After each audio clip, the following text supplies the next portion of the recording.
है।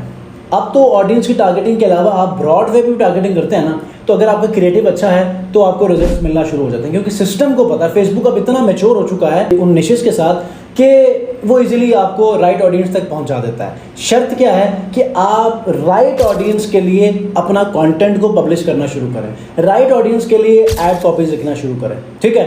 अब यहाँ पर अगर आप मिसमैच करेंगे, डिफरेंट कीवर्ड्स को आप ऐड करेंगे तो सिस्टम खुद कंफ्यूज होगा, जिसकी वजह से भी आपकी कॉस्ट बढ़ सकती है, ठीक है। जो आपका सीपीएम होता है ना, मेजर जो डिडक्शंस होती हैं, जिसकी कैलकुलेशन के बाद आपका कॉस्ट पर रिजल्ट या फिर आपकी जो एड स्पेंड है वो काउंट हो जाता है, वो आपका सीपीएम और कॉस्ट पर क्लिक है। तो हमेशा तो जो भी बिजनेस है ना, उसके ऊपर आपने रिसर्च करना है। रिसर्च कैसे करना है, मेरा जो प्रोडक्ट है या सर्विस है उसके लिए लोगों की नीड क्यों होती है, वो रीजन को फाइंड आउट करो।